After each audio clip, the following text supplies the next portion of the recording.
Ladies and gentlemen, this is the Miami Herald. Trump says Havana wants deal. Change may come to Cuba in as little as 2 weeks. In as little as 2 weeks, it might no longer be a communist regime. In as little as 2 weeks, Iran's regime is likely to fall. Hit subscribe to this channel, to my super chat. Thank you. If you want to support these live streams, your super chat is greatly appreciated. We'll get to the fact that these are not never-ending military conflicts. This is Marco Rubio pertaining to the fall of Cuba, which is imminent. Hit subscribe. I'm just going to move on to a couple of other issues. Your comments that Havana should be concerned about the Maduro operation is fueling speculation that this administration will turn its sights to Cuba next. Will you make a public commitment today to rule out U.S. regime change in Cuba? Regime change? Yes. Oh, no, I think we would love to see the regime there change. We would like to, that doesn't mean that we're going to make it change, but we would love to see it change. There's no doubt about the fact that it would be of great benefit to the United States if Cuba was no longer governed by an autocratic regime. But you know what we mean by regime change. We don't mean, I wish someone else were in charge. When we talk about regime change, we're talking about using the power of the United States, usually kinetic power, but often other kinds of coercion and Hillary Clinton and Joe Biden and President Obama all not only pushed for regime change, implemented regime changes that were catastrophic. If a journalist or pundit or influencer or channel told their viewers to vote for Hillary Clinton in 2016 after she cheated Bernie Sanders, or Joe Biden in 2024 before he was cheated by the same Democrats that talk about democracy, if any pundit or channel told their viewers to vote for Joe Biden or Hillary Clinton, they have zero moral authority to discuss Cuba or Iran or Venezuela or any other topic within President Trump's foreign policy. But let's continue. And I'm not even saying that that's always not in our interest. I'm just saying, I'm not asking you whether we would prefer a different kind of government. I'm asking whether you are trying to precipitate the fall of the current regime. Yeah, but that's statutory. The Helms-Burton Act, the U.S. embargo on Cuba is codified. It was codified in law, and it requires regime change in order for us to lift the embargo. So the answer is yes. They're working very hard at this very moment to free Cuba of its communist regime. God bless the Cuban Americans, God bless the Iranians, God bless America and American soldiers. President Trump is reshaping the globe in a manner that I didn't expect, and in a manner that I think a lot of voters of President Trump, supporters of President Trump, didn't expect. There's a difference between counterinsurgency conflicts, guerrilla warfare, and what President Trump is doing. I am 1,000% against American boots on the ground anywhere, in Cuba, in Iran, in Tehran, anywhere. But this is Marco Rubio. Check it out. I just gave you a statement a few minutes ago about, when the president speaks, you should take him seriously. So suffice it to say, Cuba is a disaster. It's run by incompetent, senile men, and in some cases, not senile, but incompetent nonetheless. It has no economy. It's in total collapse. And by the way, they were, all of the guards that helped protect Maduro, this is well known, their whole spy agency, all that were full of Cubans. I mean, it's amazing. This poor island took over Venezuela in some cases. One of the biggest problems that Venezuelans have is they have to declare independence from Cuba. They tried to basically colonize it from a security standpoint. So, yeah, look, if I lived in Havana and I was in the government, I'd be concerned, at least a little bit. Are you cutting off the oil flow to Cuba from Venezuela? Well, the president already announced a week ago that anything that's sanctioned, it's sanctioned oil, it's not going to be allowed to get there. So that's an increase. So Cuba and Iran had a strategic agreement. They all did with Venezuela. Iran, Cuba, and Venezuela all had strategic, economic, and security agreements. Venezuela has new leadership. Cuba will have new leadership soon, God willing, and there won't be a communist regime there. And Iran's leadership, God willing, will be very different from what it is currently. It's about 2 weeks, probably less than 2 weeks. I could be wrong. I'm not making a firm prediction on anything. I'm saying, speculating, about 2 weeks. Is Cuba next? What the fallout from Iran war means for Havana. Yes, Cuba is next. Okay. Check it out. Cuba is ready to fall. President Donald Trump sending a distinct message to leaders in Cuba following the U.S. attack on Venezuela. Cuba now has no income. They got all of their income from Venezuela, from the Venezuelan oil. They're not getting any of it. And Cuba literally is ready to fall. And you have a lot of great Cuban Americans that are going to be very happy about this. If the oil that Venezuela was shipping to Cuba on a free basis in order to prop them up ceases to flow, it makes already a very, very weak regime even weaker. Congressman Carlos Jimenez echoing the president's statement. When President Trump is saying, that he has his eyes on Cuba next, not so much about, direct action, but the fact that regime is actually collapsing under its own weight. Conditions in Cuba are dire. Failing power grids and widespread outages have left millions in the dark over the last year. But the international pressure on Cuba could be a turning point. Maduro is surrounded by Cuban security apparatus, not Venezuelan security apparatus, Cuban security apparatus. I feel more and more confident that Cubans in the short term will see an end to their nightmare. Orlando Gutierrez Boronat is with the Assembly of the Cuban Resistance and a leader in South Florida's Cuban exile community. The regime in Havana claimed they had no troops, no intelligence and security personnel in Venezuela. Now it turns out they did. Scores of them died defending Maduro. He's keeping a watchful eye on the regime's response. The regime, on Saturday, they were scrambling. They were moving their main leaders around. They were trying to mobilize their security forces, so they're very nervous. Meanwhile, So the arrest of Maduro led to expedited the eventual collapse that's going to take place of the Cuban regime, the communist regime in Cuba. Now, Iran, the post-collapse, that's the issue. How do they rebuild? There's practically zero chance. And I'm not gleeful, and God bless the American soldiers and U.S. military. I say this with respect and with reverence for the Americans risking their lives. American soldiers, our soldiers, God bless their families, God bless them, the veterans. There's practically zero chance that Iran, the current regime, wins any military battle even in the next 2 weeks. There's practically zero chance. Even Democrats in the Senate are backing President Trump. Europeans are backing President Trump. The UK is backing President Keir Starmer is backing President Trump, even though outwardly he has to say, for whatever domestic reasons, he's not. Emmanuel Macron is backing Trump. Okay? Friedrich Merz of Germany is backing Trump. Everyone's backing Trump. China and Russia, they've been quiet, even though technically and outwardly they're not really backing President Trump. But they don't want another nuclear power in the region. They don't want Iran. Nobody on the planet, Russia, China, the only people who wanted a nuclear Iran are probably the current Cuban regime and the old regime in Venezuela. But other than that, they're maybe North Korea, but nobody wants a nuclear Iran. It was U.S. national security since 1979. You could remove that small country, the country that's working right now with the United States to topple the current regime in Iran. If, let's say, that country never existed, so if Tucker Carlson and others, if that country never existed, we would still be doing exactly what we're doing in Iran. It's U.S. national security. It's not we're not doing anything for any other country. Everything we've ever done is for U.S. national security. We can get to that later. But Cuba is tied to Venezuela and Iran, the old regime in Venezuela and the current regime in Iran. The issue is post-collapse. That's where problems can take place. It could turn into a counterinsurgency war, God forbid. It could turn into guerrilla warfare. I do not want American soldiers on the ground. I am against counterinsurgency wars. I wrote about that in The Hill, the Huffington Post, the Roanoke Times, and other publications. You could read my writing on hagoodman.com.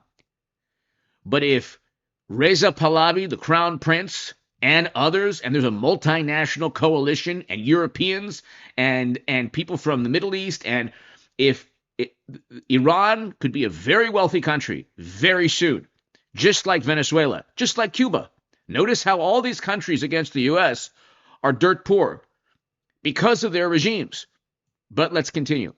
Hit subscribe if you're new to my super chat. Thank you. Well, Venezuela has massive natural resources. As you mentioned, it has the largest proven oil reserves in the world.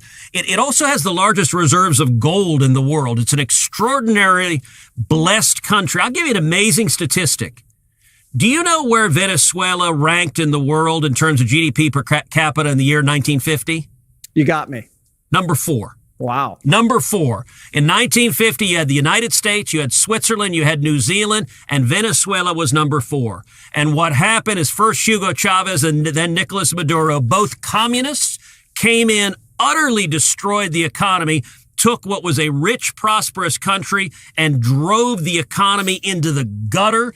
Communism is a disaster. It doesn't work. Comrade Mandami in New York doesn't understand that. He wants to emulate what Maduro did. You know, Venezuela has had more than 8 million people flee its country because the communists have wreaked such damage. And one of the many things that is so consequential about President Trump arresting Maduro is I am hopeful it will, in short order, lead to free and fair elections in Venezuela where they can democratically elect a leader and have a free market capitalist systems where they can develop those resources, I hope in close cooperation with the United States. That will benefit the people of Venezuela, but also very much benefit America. And there's a reason, Jesse, that Russia and China and Iran were all in Venezuela because they want a major beachhead in the Western Hemisphere. And President Trump acted decisively to say, get out of the Western Hemisphere. It's not yours, and we don't want that threat on our to the south of us. Yeah, decisively and realistically. He's not rushing the democracy experiment right away, and I think that's cautious and prudent. And we'll see how it all plays out. Senator, great to talk to you again. Great job by the U.S. military. Thanks, Jesse. What a great and perfect operation. So the United States military, most powerful in the world. What happened in Venezuela is it's unheard of. It's really unbelievable what our military, U.S. military, was able to do. It's unbelievable. Now I think I'm speculating, only speculation. I have no inside knowledge. Maduro was surrounded by millionaires, generals, other people around him who were multimillionaires, maybe more than tens of millions of dollars. They had bank accounts.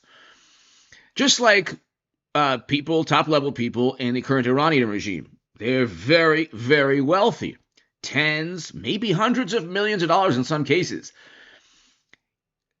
It's very likely that people around Maduro were given a choice. Hey, you can keep your money. And by the way, we know you stole the money, but you can keep the money. Give us. So basically, there was a reward for Maduro that Biden took out.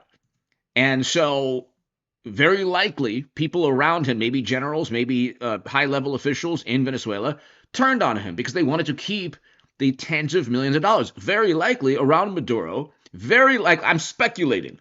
There are probably people who worked with Maduro in the Venezuelan government that had 10, 20, 30, 40, 50 million dollars, maybe 100 million, maybe 200 million. I don't know. Okay, maybe some with $300 million. Same with Iran. And that's one of the reasons that perhaps, and I'm speculating, that he was taken so quickly.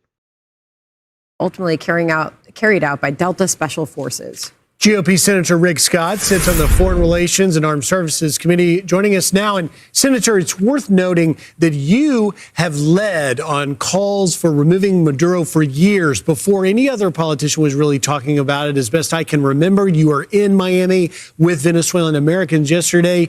Tell us this morning your thoughts. Well, when I got the call yesterday morning at 4:30 in the morning from Marco Rubio, I was excited. This has been a lot of work by a lot of people to keep the issue alive and make sure everybody understands exactly who Maduro was, an evil drug trafficker that destroyed the lives of so many Venezuelans and so many Americans. So my heart goes out to everybody that's put their effort into this. I want to thank President Trump, Marco Rubio, Pete Hegseth, for what an unbelievable operation this was, that had the guts to do it, because so many people didn't have the guts to do this. I want to thank and big shout out to Maria Corina Machado. I mean, this lady has put her life on the line for years. That is a courageous woman that should be championed, absolutely championed by Democrats and leftists. But it's interesting how it's really interesting the very warped morality that the wonderful, morally superior left and the United States of America have. But let's continue. Maduro wanted to kill her, and she fought and fought and fought. And so now it's, we've got to bring it to a transition till we get liberty and freedom. I'm confident that Marco Rubio's got a plan. We talked about it. It's not going to be easy. There's a lot of bad people that are in power down there still. But I believe good will prevail, and we will get freedom and liberty and for the Venezuelans. Can I just follow up on that? Does that involve the Vice President, Delcy Rodriguez? Because she obviously seemed to be on board at the press conference, what we learned from the president, but then yet yesterday she spent the afternoon on social media condemning the attack, demanding Maduro be freed. I can't imagine that anybody as part of the inner circle of Maduro will be in power. They had an election. Maduro's not the president of Venezuela. They had an election. Armando Gonzalez won. Maria Corina Machado would have won, but Maduro wouldn't let her on the ballot. I'm optimistic. I don't think it's going to be easy. There's been a lot of bad people. These cartels have destroyed this country. So there's a lot of bad people still around in Venezuela. It's going to take a lot of work. But I can tell you what, the Venezuelan people, they want change. They voted for change. And I think there's a lot of wonderful Venezuelans that want to go home and rebuild this great country. I was there before Chavez, and it's a beautiful place with wonderful people, and they have so much in natural resources. So I'm very optimistic that we're going to have another great ally that's got a lot of natural resources and will have a lot of success. So this will obviously have a lot of a domino effect in the neighborhood down there. President Trump and Secretary Rubio talked about the possibilities for Cuba. Let's play this clip real quick. Cuba is going to be something we'll end up talking about, because Cuba is a failing nation right now, very badly failing nation. And we want to help the people of, it's very similar in the sense that we want to help the people in Cuba. When the president speaks, you should take him seriously. Suffice it to say, Cuba is a disaster. It's run by incompetent, senile men. If I lived in Havana and I was in the government, I'd be concerned. And I have to say, God bless the Cuban Americans in this country, in Florida. They saved Florida. They saved Florida from Harris, Biden, future from Democrats, from Hillary Clinton, from communism, or I should say, they saved Florida, they saved the United States, and Cuba, hopefully very soon, will no longer have a communist government. Cuba should be wealthy. Venezuela should be wealthy. Iran should be wealthy. The common denominator is that the people opposed to the change in government. Now, there's regime change in Iraq and Afghanistan. That was vastly different from what's taking place. Trump is not an isolationist, not a pacifist, but he focuses on oil, economics, tariffs, which he still has. So, he didn't really lose the Supreme Court case, even though technically he did. And surgical, relatively quick military strikes. This is not like Hillary Clinton and Joe Biden voting for endless military conflict, counterinsurgency wars. A counterinsurgency war, guerrilla warfare, is a war where you're trying to win the hearts and minds of people. You don't know who the enemy is. And we sent Americans for 20 plus years to these types of conflicts, like the Vietnam War. And Hillary Clinton and John Kerry and Joe Biden and President Obama with Libya, although that wasn't a counterinsurgency conflict, that was a catastrophe. With Venezuela, it wasn't like that. Iran, hopefully, it will not be like that, okay? And Cuba will likely not be like that also. Cuba and Venezuela, economic issues. Okay, the communism and socialism keep people poor in poverty. Iran also, they're facing, God forbid, food shortages, water shortages. So forget about the missiles. We talked about that today. We're going to do 2 live streams a day on this channel, and then I'm going to continue to build tomorrow, the next day, and onward H.A. Goodman's other channel. But let's continue. What is Cuba thinking right now? We're going to see freedom and liberty in Cuba. I mean, Cuba is a failed state. The people of Cuba do not like Diaz-Canel. They don't like their government. It's all propped up with the oil from Venezuela. So Cuba's been the root of evil. So if you look at this, is an unbelievable opportunity. When Trump finishes this term, I think all across Latin America we're going to see freedom and liberty. We're going to have a new president in Colombia next year. And I think the right thing will happen there. I think Diaz-Canel will be gone. So I'm excited for all my friends that have fought all these years for freedom and liberty, and they have not been able to get a president that would show up and do the job that needed to be done. And this president has been willing to do it. So hats off to Donald Trump. Senator, by the way, Elon Musk is given free internet now in Venezuela. That's going to help people be able to talk to each other. That's a big deal. So I want to thank Elon Musk for doing that too. Perhaps that's part of my question as well, looking at oil at the center of all of this and the added internet situation for the people of that country as a result. What do you believe will be the overall economic impact of this action on the part of the administration? Well, I think what's going to happen is you're going to see oil prices come down. They've got all the unbelievable reserves in Venezuela. Well, that was before the Iran strikes. Oil prices are up. But again, I mean, you have a completely different geopolitical.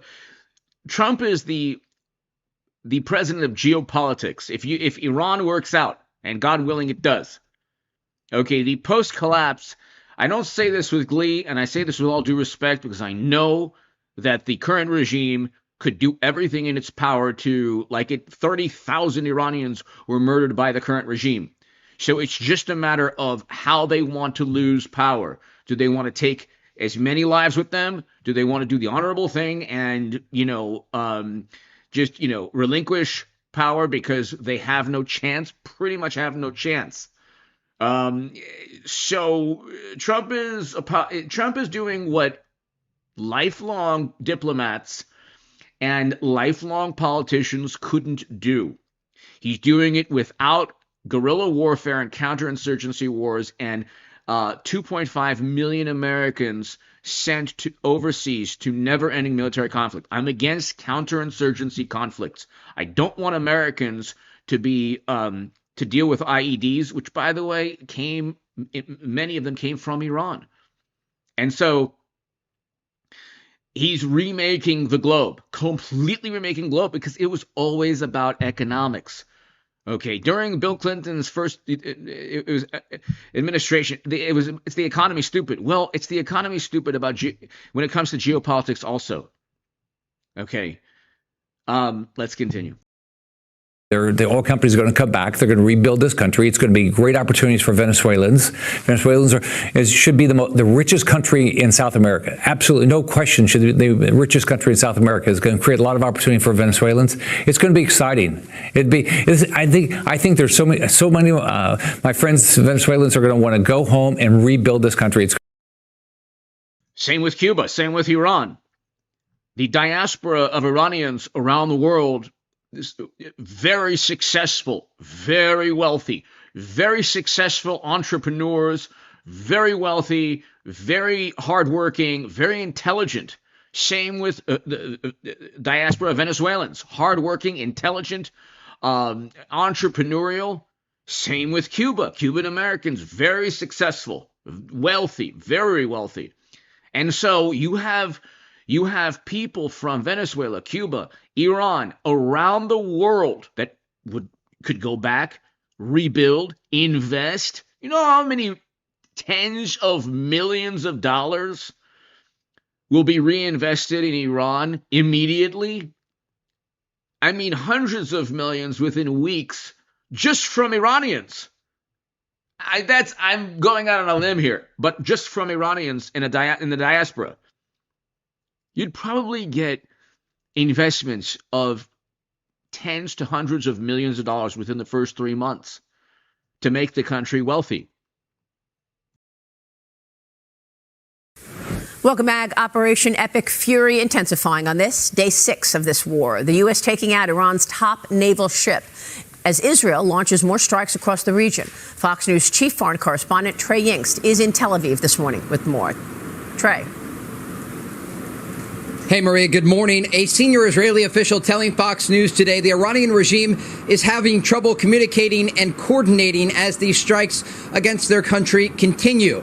And they are going after what the Israelis call the mechanism of repression, the individuals and structures who went after protesters earlier this year in the streets of their country, killing more than 32,000, according to President Trump.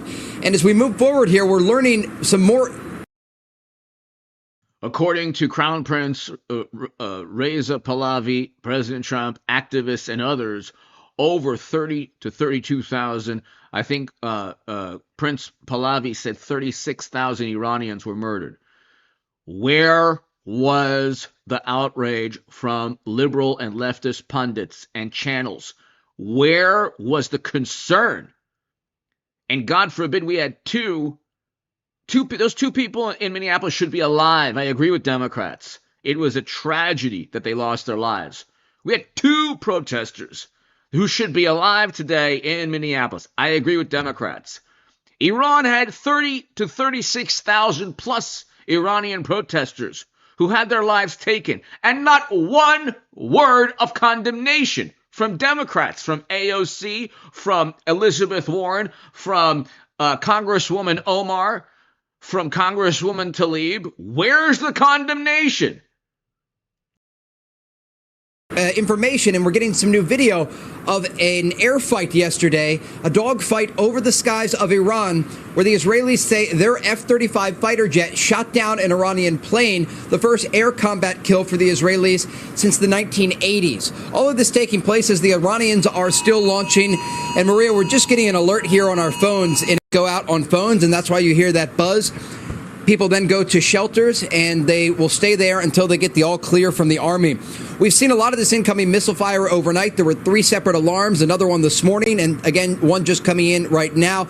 In the next 10, possibly 15 minutes, likely sirens here in the second largest city of Tel Aviv. U.S. Central Command is also helping the Israelis to take out some of these launching positions. They released some new video overnight showing those efforts. The Israelis are looking east, but they're also looking north at the Iran-backed Lebanese militant group Hezbollah. They are striking Hezbollah very hard in the Dakhia neighborhood of Beirut, a Hezbollah stronghold. They are for a conflict. I spy on my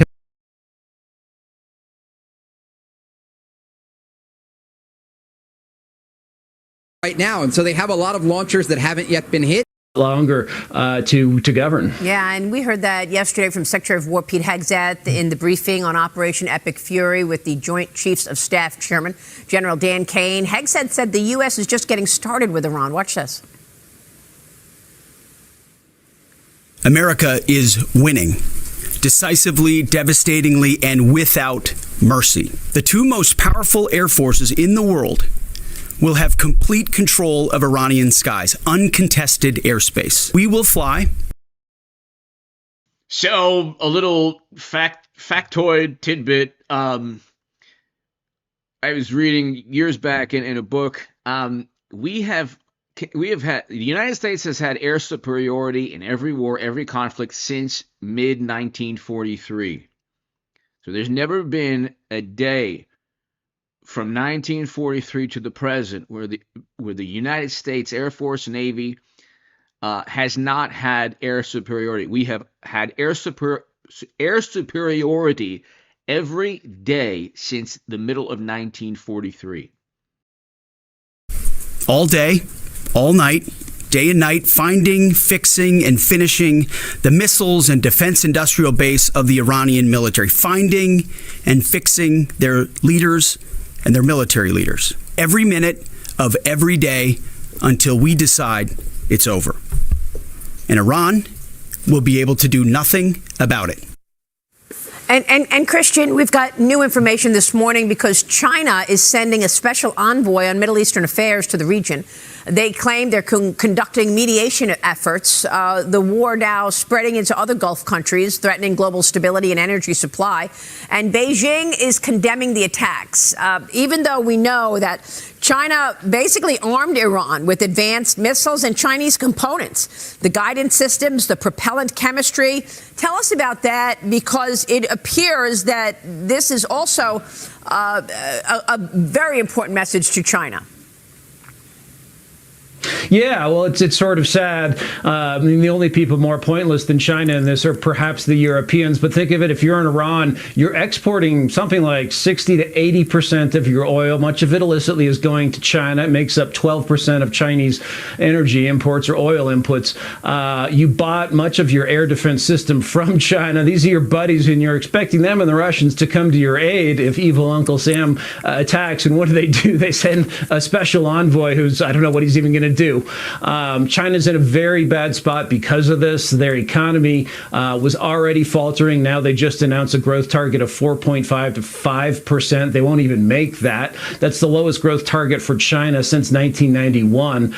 Xi Jinping is under a lot of pressure. And, it's just proof that if you're friends with the United States, like the Gulf countries are, the Emiratis, the Saudis, and others, then good things tend to happen. And if you're friends with Russia and China, they really can't help you when the United States is determined to defend its own interests. Yeah, I mean, China is now claiming that it's having to rely more on Russian oil due to the massive supply disruptions in the Strait of Hormuz. Of course, China buys up to 80% of Iranian oil. I'm with Mark Tepper this morning. And Mark, right before this conflict broke out, don't forget what...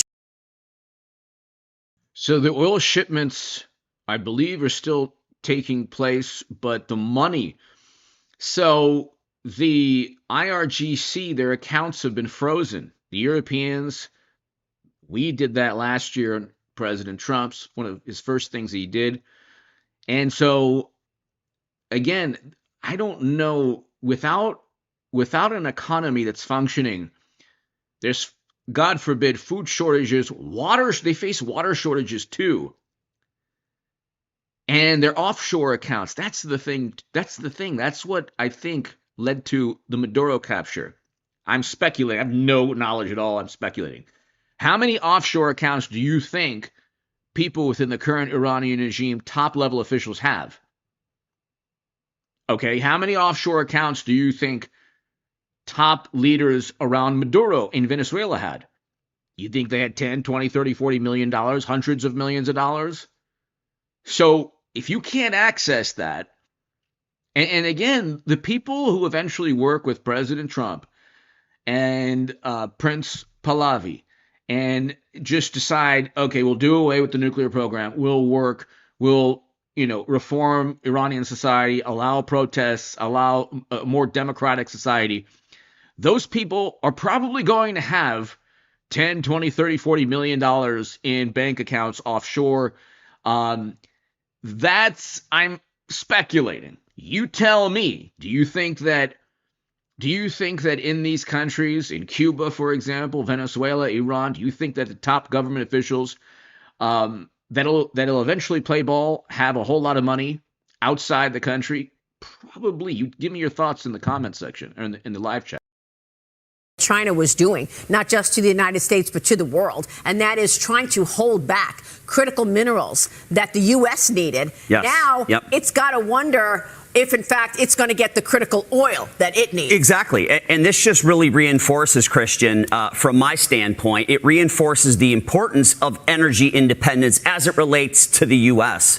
Whether it's oil, whether it is those rare earth minerals, whether it's natural gas, nuclear, whatever it might be, those are important. What's your take on that?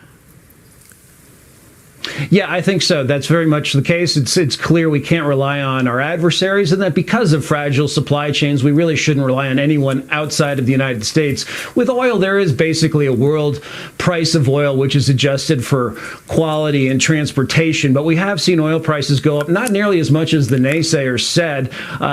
They've gone up a little bit more than 10% since the conflict started, and AAA reports that gasoline prices up about 25 cents from a week ago.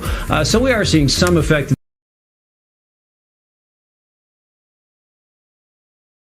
So this is doing more to counter China than anything that Biden ever. We can forget about, that administration. But let's continue.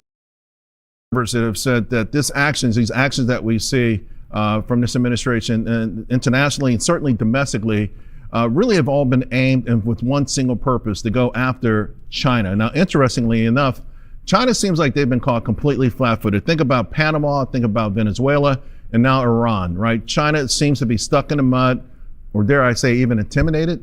Now, my next guest has been spot on with her coverage of this conflict. I'm going to bring in research fellow for Hudson's Institute Center for Peace and Security in the Middle East, Zainab Ribra. And Zainab, I only recently discovered your work. It is absolutely fantastic. On Saturday, you wrote that about the Iranian question, that it is all about China. So explain that for the audience. Well, thank you very much for having me, and I'm really glad that my work has been useful. The easiest way to start is to say that Iran was China's discount oil lifeline. China purchased Iranian crude at steep discount, making Iran really a critical subsidy for Chinese industrial output. And I think that's very, very important when you're talking about a Chinese complex industrial base that benefited from these type of discounts. Right. So I think that Operation Epic Fury is absolutely destroying that, in the sense that whether the operation succeeds or not, the next Iran will just not give those type of discounts. Yeah. Sorry? I'm sorry. No, I was going to also just bring up the point, the China pivot chart. We're going to bring up the chart with China pivot, and because so this relationship, China gets this cheap oil, and I guess Iran expected, a tough China, right? Because before you mentioned China, the China shields Iran. You go back to 2006, 2010, 2021, all the way up into 2024. They at least say, hey, we've got your back. But since Operation Epic Fury, they've been nowhere to be seen. And again, what does it tell you about China's ability or appetite for greater conflict? Well, I think that they are scrambling right now. They are trying to be as diplomatic as possible, but because it's the only avenue. Exactly. I mean, this is why they are doing all of these diplomatic statements. They even start. Exactly. And also, I think that there's another component as well, and this is a brilliant analysis. That this research fellow is giving, and she's giving a brilliant analysis. I just think also that Russia and China secretly do not want another nuclear country in the region. They would rather not have that. Okay, they would rather not have that. And so it's actually in China and Russia's national security to limit the number of nuclear countries. But let's continue. Are trying to hide behind the United Nations. There are 300 Chinese citizens that were evacuated from the region, one Chinese citizen killed. And what do they have for this operation? It's a press conference. And it just tells you that they are absolutely stuck, because if they go against the strikes and they denounce the United States and they denounce all of this, well, they have a lot of their Gulf allies. They rely on their energy as well. Saudi Arabia, the UAE, right. And others, they will not be seen quite well. Right. And if they back the Iranians, I think they will see how they're not going to save the regime. The operation already hitting, I think, 2,000 targets so far. The security apparatus of Iran is completely destroyed. So they have really no good response to this. And if I can add one thing, China really saw Iran as absolutely crucial to evade sanctions. A lot of people talk. I spoke about the oil, but sanctions are very, very important. Xi Jinping, when he saw Putin invading Ukraine and all the sanctions, the Western sanctions coming at him. One of the things that Xi Jinping did was to use Iran as a way to shield him from a Western economy. All these front companies in Hong Kong and elsewhere, well, a lot of that will collapse. We've got a minute to go. Xi and China and Trump get together next month. This morning, China gave their lowest GDP target in 3 decades, which I find to be amazing. It seems like Xi is going into this meeting vulnerable. How do you think it works out? Well, I think that this time, absolutely, as you said, Xi Jinping is vulnerable. The Belt and Road Initiative has Iran as an important component of it. All the bullying that they've been doing against Japan is just not working. Indonesia is looking at China as an unreliable partner, as well as other countries. So I do think that Trump will be very, very much empowered in the next negotiations and the next meetings. Zeynep, great work. Keep it up. Really, it is absolutely fantastic. You're writing, and I appreciate you coming on the show to share your ideas with us.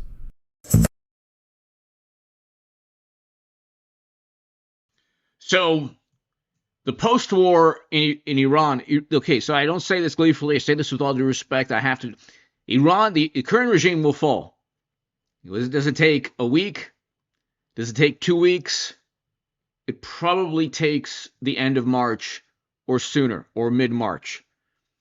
At this point right now, they can't really, the current regime, even if, let's say, for example, President Trump were to stop tomorrow, they couldn't really rebound.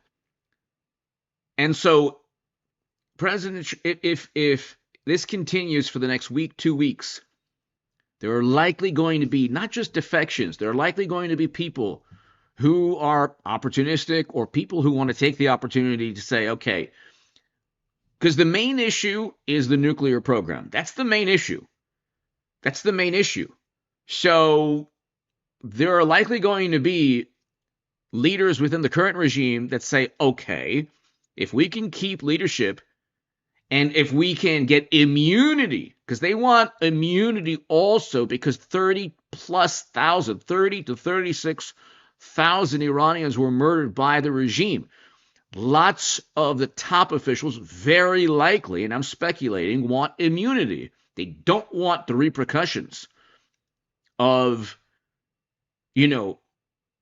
hundreds of thousands of people within Tehran and other places, other cities in Iran. They don't want the repercussions of facing justice for what they did to their own citizens. They don't want that. Okay. Democrats were up in arms, and I agree, those 2 protesters should be alive today in Minneapolis. 36,000 plus, their lives were taken by the current regime. So they want a certain level of immunity, and primarily it'll take giving up the weapon, the nuclear program. But see, again, the nuclear program only exists because of the current paradigm within the IRGC. Okay, a new government paradigm alleviates the issue of enemies abroad. The current enemies of Iran actually aren't natural enemies of Iran. They don't really have, well, you could say Iraq with Saddam Hussein, but they had a devastating war, but they don't really have any natural enemies. They do, you could say Saudi Arabia, but the thing is, you could say in another country too, but there's no need for them to have these specific enemies, which would then justify a nuclear armament. You don't really, there should be just a very wealthy country. Okay, a lot of these countries, Venezuela, Iran, Cuba has natural resources too. Okay, not the oil, but maybe not, but they should be wealthy. There's no reason for the economic despair. There's just no reason. And so it would make Iran a powerful, influential country on the world stage. So there was an experiment, like there was an experiment in 1776. It worked. We have the greatest country in the world. There's an experiment in 1979, but it didn't work. So anyway, I say that with all due respect. Was former State Department advisor on Iran, Gabriel Noronha. Gabriel, thanks very much for being here this morning. What is your reaction to this latest? It feels like there's perhaps a new opening of a front because of the Kurdish fighters as well. So we're getting mixed reports on whether the Kurds are indeed invading from Iraq. What we do know is that there's a lot of desire on behalf of the Kurds to go liberate their Kurdish counterparts. The Kurds have been some of the most hardest hit by the Iranian regime over the last decades. If we remember the Mahsa Amini protests 3 years ago, Mahsa Jina Amini was a Kurd. And so that could happen. We could be arming them. But frankly, this is a very dangerous thing, because if you unlock sectarian pressure and identity in Iran, you start having a major backlash from the Persian nationalities as well that could actually kind of counteract some of this movement. So if the United States is backing the Kurds, my hope is we are also backing the other ethnicities, the other groups within Iran, the monarchists. You have to balance it out so you don't have something where you create a situation where it's actually Iranians uniting against what they see as a separatist movement. Yeah, very good point there. So that's a great point. You don't want sectarian violence. You don't want, but then again, the the rebuilding of Iran will take place with a new government. How that new government is formed hopefully has nothing to do with counterinsurgency, sectarian violence. And so again, it's really up to the current leadership. And I don't say this gleefully, and I say it with all due respect, because I know it's a terrible situation.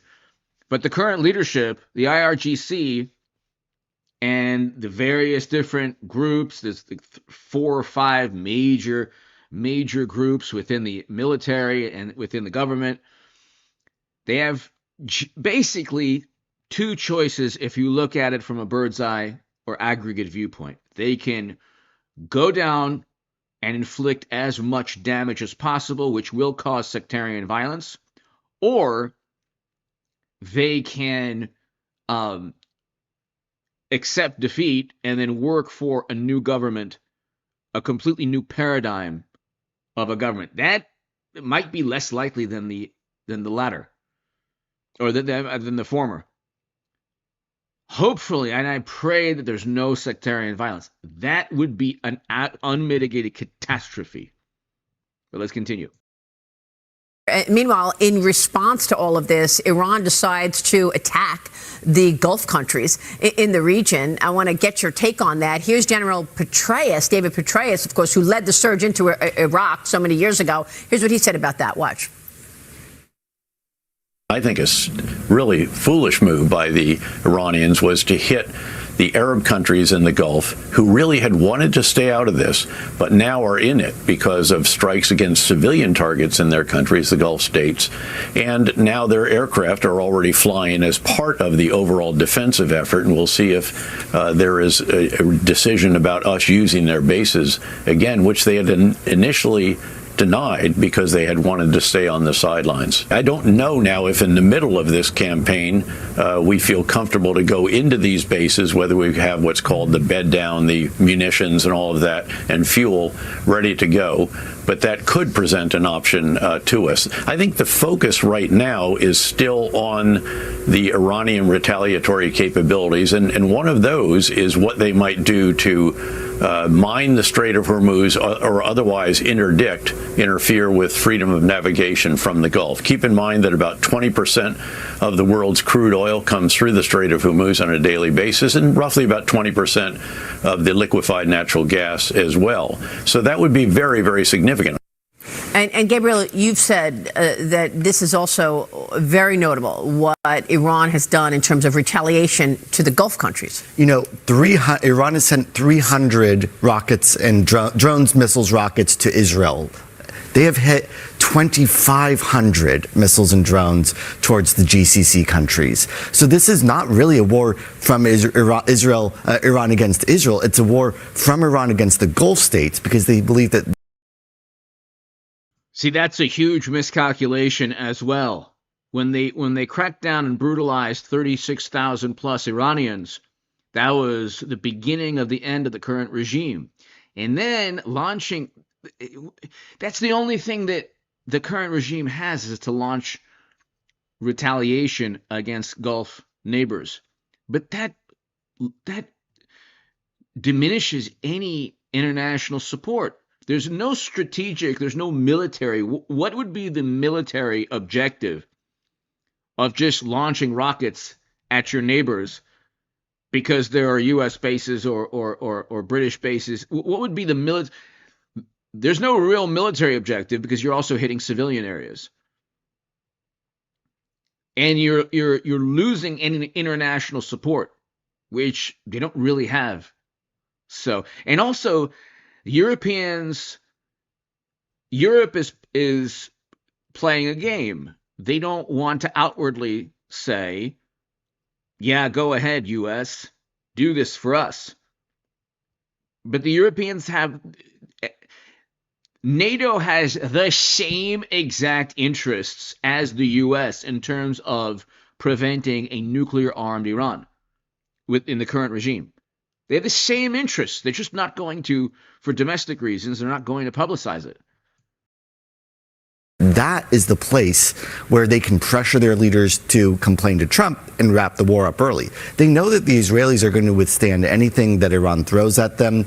They know that the United States is willing to do a lot, but the Gulf is perceived by the Iranians as the weak link, so they're going to imposing all sorts of costs against the Gulf, who, by the way, over the last decade has, against the United States' wishes, had rapprochement with the Iranians, done a lot of things to build goodwill, build stability, and Iran is repaying this favor with 2,500 rockets, missiles, drones at their hotels, at oil and building infrastructure, not against military targets. Yeah. They're trying to impose costs against civilians. That's unbelievable. Here. Even HBJ, the former Prime Minister of Qatar, said this is not going to end well for Iran in this. Can you imagine 2,500 drone strikes to Gulf countries versus 300 to Israel on Iran's part, Mark? That's absolutely insane. Yeah. I mean, they're declaring war on everyone. Right, exactly.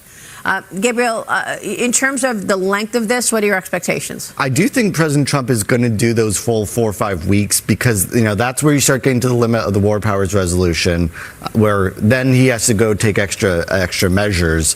But the other thing is that's how long it takes to destroy all the targets you want to hit, all the besiege law enforcement forces. If you want to do regime change, if that is an actual desire on behalf of President Trump, you have to use that full runway. Well, the Pentagon released this new video showing an American submarine entirely taking out an Iranian warship off the coast of Sri Lanka. This is the first strike of its kind since World War II. The U.S. Central Command said it struck or sunk over 20 Iranian ships in the process. The military deploying Lockheed Martin's long-range precision strike missiles for the first time in combat against the Iranian targets. And the president said that the U.S. military is well positioned right now. How would you assess the Iranian side right now in terms of their capabilities? Have they been completely defanged?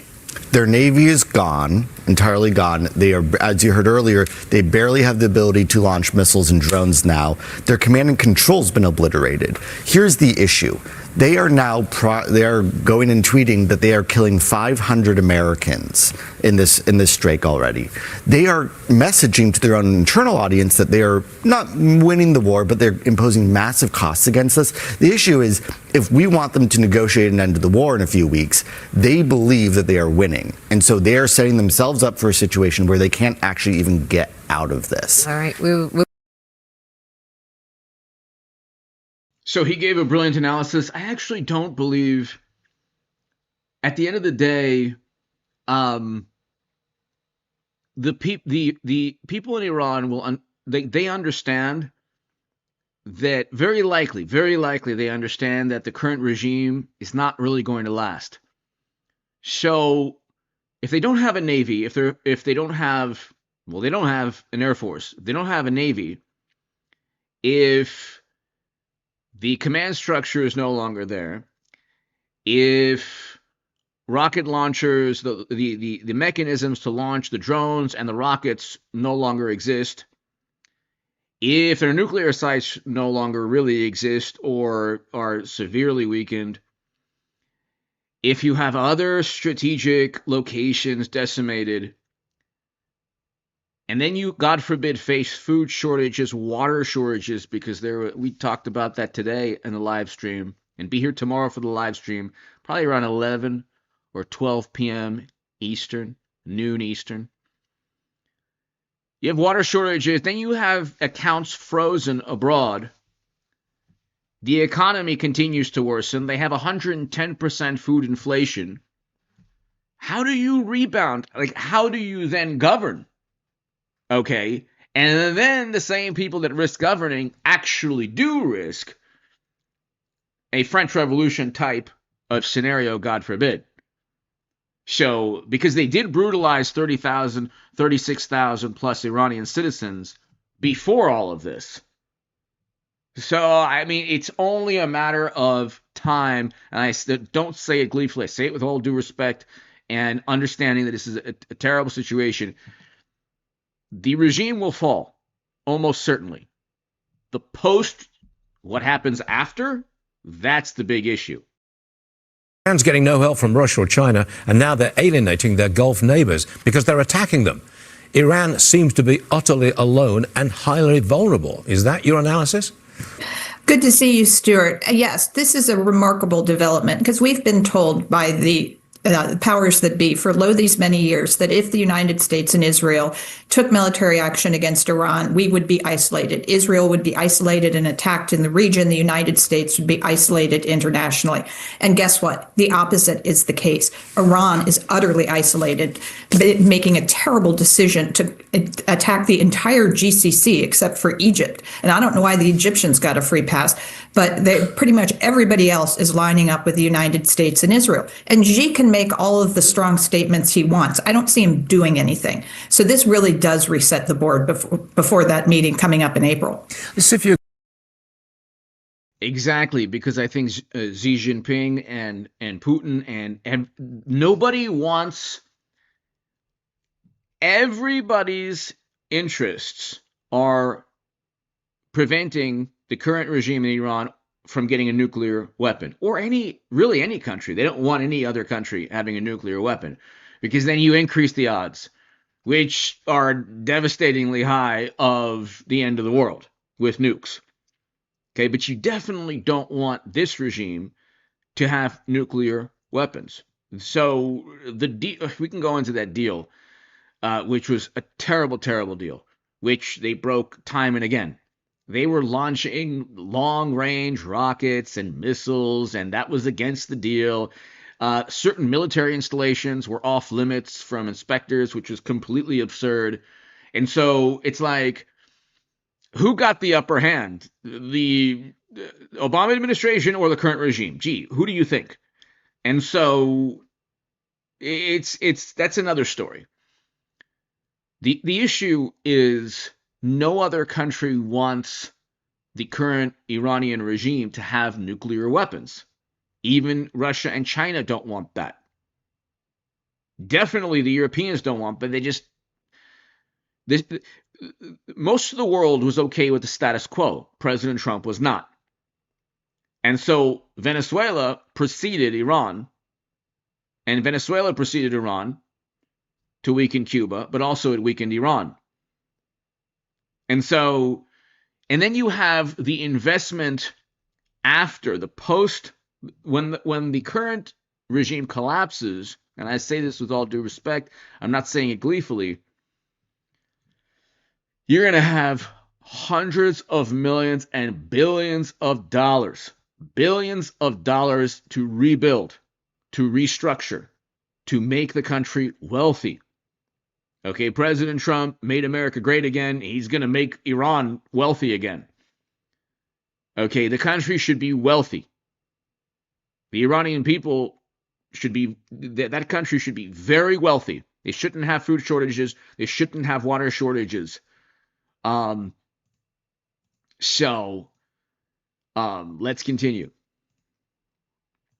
with this. It's a new form of warfare. You decapitate your opponent's leadership before you move your army. Is that going to be Trump's military legacy? Well, it certainly looks that way. You know, over the course of the last 2 months, Stuart, look at what he's done. He created that huge buildup of arms in the Caribbean, then our largest since Iraq, and executed on January 3rd that extraordinary mission to extract Maduro from the country. Nobody thought we could do that. Nobody thought he would do that. And he did. And now we're rebuilding Latin America as friends of the United States, and turned around and did it again halfway around the world in the Persian Gulf, which now is larger than what we did in the Caribbean, and has taken this extraordinary 48-hour strikes against Iran. And what is he doing? He is removing another threat to the United States. And yes, I think this is the future of warfare. It's why those companies you and Lauren were just talking about are so important. We have capabilities that I don't think China or Russia can match. Next one, Victoria. A sustained war with Iran could drain our missile stockpile. Is that becoming a serious problem? It is certainly a strong concern, and we just finished a big report at Heritage, Stuart, called Operation Tidal, or Project Tidal Wave, rather, which is about what happens to our ammunition and fuel supplies in the event, in that case, of a sustained conflict with China, but it applies to a conflict with Iran as well. And the fact of the matter is that we have not been appropriating and building up our stockpiles as we should have over the last 5 years or 4 years plus of the Ukraine war. That is something President Trump has vowed to remedy in the very significant defense budget we have coming next year. But that is a real concern and something we're going to have to deal with. So, who do you think has, and I say this also with all due respect, who do you think has a greater issue in terms of supply of weapons? The United States or the current regime there? So it's probably not the U.S. All of this is leading, ladies and gentlemen, to, could you imagine, now I know that my viewers, I mean, there's a certain political story that a lot of, like my channel is geared towards. And hit subscribe if you're new. We'll be doing a lot more of this because, and I say this with all due respect, the United States is going to win. The ultimate victory will be how Iran is rebuilt and the new government. And God bless the U.S. military and God bless the Iranian people. But the issue is, this man is like, Donald Trump is like a Mount Rushmore. If he can get this to work, because Venezuela, that worked. Okay, it's working. So it's continuing to work. Cuba, if communism falls, you no longer have an adversary, right near the United States of America. 30, 40 miles away, 70 miles away. Then you have Iran, no longer a major geopolitical, and this is different from taking out Saddam or Gaddafi. Okay, you had Donald Rumsfeld, lifelong entrenched Secretary of Defense. And Pete Hegseth was on Fox News, obviously hero, veteran, but he was on Fox News, becomes Secretary of Defense, gets all these major victories in the span of a year and a half, and Rumsfeld got us into never-ending military conflict with Bush, Cheney, and Hillary Clinton and Joe Biden. It's just unbelievable. It's unbelievable. And still you have people trying to denigrate President Trump. It's like, if he can reshape the globe without counterinsurgency conflicts, without American soldiers being mired in guerrilla warfare and boots on the ground, if he can reshape the world doing that, it would be something that no president has been able to do. If he can win in that manner, and then you have the issue of, I mean, you're going to have John Brennan indicted very soon in Florida, almost certainly. You're going to have probably Comey, others, maybe even Hillary Clinton, probably Hillary Clinton. Well, with the whole, okay, Comey, Brennan, Brennan almost certainly before anyone else. And that'll be in Florida. And so this, depending on how it works out, and God willing it works out, and God willing there's no counterinsurgency, there's no chaos and mayhem, and it's rebuilt.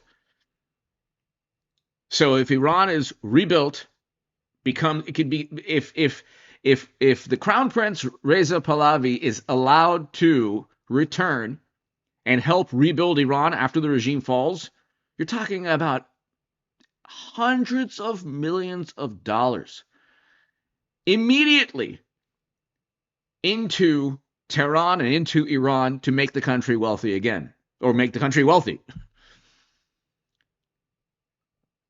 But all the intel agencies that were leveled against Trump, they gravitate towards power. Even the media will change its tune on Trump. And then Democrats will still be left with, because Trump derangement syndrome it's pretty much, it's basically there's no cure for it. It's kind of like the political equivalent of like this political type of rabies. There's no real equivalent, God forbid. I'm joking, I'm being facetious. But if he can go ahead and get this, if he can go ahead and do all of this, God bless America. Future generations are a lot safer. And the same people who are, hyperventilating were the same people. If you voted for Biden, if you voted for Hillary Clinton, I don't want to bring up the pundits because, I have a relatively, it's not small, but it's almost a medium-sized channel, whatever. It's on its way to 300,000 eventually. We'll see when it happens. Hopefully soon. But hopefully this decade. But I'm not going to bring up the pundits because it's completely irrelevant. They've been wrong about everything. And the same people hyperventilating about Trump are the same people who hysterically told their audience to vote for Biden. But Biden voted and pushed Americans into never-ending military conflict. So you have Hillary Clinton and Biden pundits and influencers hyperventilating in the most hysterical and apoplectic manner about Trump, and they're against never-ending wars that of the politicians they told people to vote for, Clinton and Biden. So their viewpoint is completely irrelevant. If you told your audience, and like if you're a citizen, God bless you, you could say whatever you'd like. You could say, I'm a clown and I'm nothing, or that you enjoy the channel, which I would appreciate. I appreciate all your kind words. You could say whatever you want if you're a citizen of this country, if you're just a human being. I'm talking about a pundit. If you're a pundit and you told your audience to vote for Hillary Clinton or Joe Biden, if you're a pundit, as a pundit, your punditry is completely worthless and should never be listened to ever again.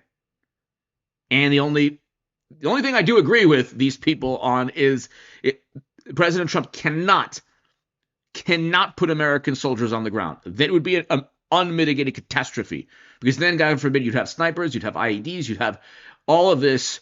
It would be a symbol for any remnants of the current regime to attack.